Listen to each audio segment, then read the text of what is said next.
Un avion militaire russe aurait atterri au Venezuela lié au groupe Wagner. Voici ce que l'on sait. L'avion de transport militaire Ilyushin 76 lié au groupe Wagner aurait récemment atterri au Venezuela selon les médias de Defense News.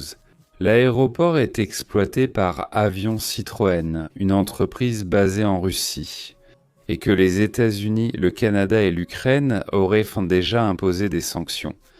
Et ce mouvement, selon les services de renseignement de ces pays, serait lié aux militaires russes. Le mouvement intervient quelques jours après que Nicolás Maduro a publiquement demandé un soutien militaire russe. Il a aussi sollicité l'aide militaire de la Chine et de l'Iran. Cela alors que la présence militaire américaine dans les Caraïbes ne cesse de croître. Les médias américains estiment que l'atterrissage de l'Ilyushin 76 serait un signe clair d'une tentative de Moscou de renforcer son influence militaire en Amérique latine. Le groupe Wagner, bien qu'officiellement il soit dissocié du Kremlin depuis qu'il a eu des problèmes avec Prigojine, l'ancien chef du groupe Wagner qui est déjà décédé. Le groupe Wagner travaille toujours pour le Kremlin. D'après ce que l'on sait, il s'agit toujours de ce groupe de mercenaires. Un outil qui serait clé pour les opérations étrangères clandestines russes, pensant, quand ils ne veulent pas qu'on dise que c'est la Russie qui agit, ils utilisent le groupe Wagner, mais tout le monde sait que c'est eux maintenant. Cela ouvrirait la porte à une présence militaire plus directe du Kremlin. C'est donc dans le contexte régional un mouvement audacieux, dans le sens où on n'avait jamais vu quelque chose de semblable, et il est clair aussi qu'il y a de la nervosité du côté du régime de Maduro. Des analystes préviennent que les Caraïbes pourraient en devenir un nouveau front géopolitique entre Washington et Moscou. Et cela, évidemment, montrerait un conflit potentiel. La communauté internationale suit de près ce déploiement. Évidemment, du point de vue militaire, le Venezuela n'a pas grand-chose à faire. Mais peut-être que les intérêts du Kremlin, les intérêts de Pékin ou même ceux de Téhéran pourraient aussi être concernés.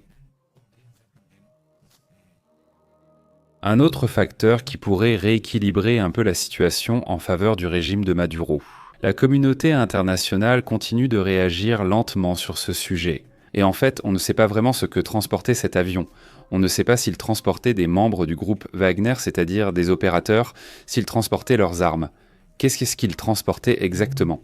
Ou bien, est-ce qu'ils étaient en train de partir ? Il faut rappeler que le groupe Wagner contrôle déjà certaines mines là-bas au Venezuela. Se pourrait-il qu'ils partent ? Cela pourrait aussi être une autre possibilité. En attendant, que se passe-t-il ? Qu'ont-ils emmené là-bas ? Ont-ils descendu des armes ? Ont-ils débarqué du personnel ? Il faut y rappeler que la garde de Maduro lui-même compte aussi des membres du groupe Wagner. C'est aussi un autre sujet à analyser. Est-ce que Maduro va aussi faire un mouvement ? Est-ce qu'il va partir du Venezuela ? Je veux dire, il faudra analyser si les services de renseignement américains ont des informations. Est-ce qu'ils vont les partager ? Cela se produit alors qu'il y a évidemment une intensification des tensions entre les États-Unis et le Venezuela, mais aussi à cause de l'intensification des critiques contre l'OTAN de la part du gouvernement vénézuélien, accusant les États-Unis et l'OTAN de provoquer des tensions militaires sur le continent, dit-il. Cet événement ramène à nouveau, disons, les fameux souvenirs de la guerre froide, lorsque les États-Unis et la Russie faisaient des mouvements dans des pays tiers, avec leurs propres intérêts essentiellement comme des pièces d'échecs. Aux États-Unis, une explosion et un incendie ont eu lieu dans la raffinerie d'Artesio au Nouveau-Mexique. Évidemment, face à cette explosion, face à cet événement, donc, il n'est jamais inutile de se demander que s'est-il passé un jour avant ou quelques jours avant entre la Russie et les États-Unis. Et hier, il faut rappeler que les États-Unis ont approuvé la vente de Tomahawks à l'Ukraine. Il suffit juste de vérifier, et c'est ce qu'il y a derrière. Presque toujours lorsqu'il y a une nouvelle liée. Le sujet Ukraine-Russie favorise l'Ukraine dans ce type de situation. Pareil, coïncidence, pareil, il faudrait analyser, mais quand il y a ce genre de choses, eh bien, ça attire l'attention. Mais passons aux détails de ce que l'on sait sur cette situation.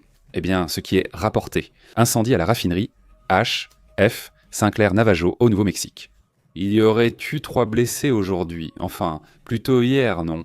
Ce sujet a été rapporté aujourd'hui, mais en réalité, c'était le 30. En gros, quelques heures après l'annonce des États-Unis, je veux dire indépendamment du fait qu'il faut enquêter, non? Quel a été l'incident? On ne sait pas vraiment encore, mais ce que dit Reuters, c'est que cette raffinerie à Navarro d'Artesia aurait dû fermer. Voilà, selon ce que rapporte le siège d'ailleurs, le siège est à Dallas, mais celle-ci se trouve au Nouveau-Mexique, à Artesia. Et selon ce que dit le bulletin La Information Nadamas, il révèle qu'il y a 3 blessés et qu'ils enquêtent même sur la cause de l'incendie. Celui-ci a déjà été éteint, et maintenant, les personnes blessées sont en train d'être transférées au centre médical. Pour le moment, aucun blessé grave n'est signalé, dit-il.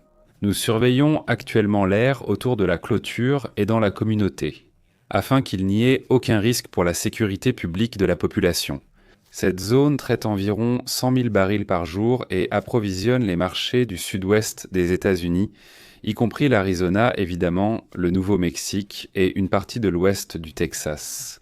Donc, évidemment, cette raffinerie est très importante.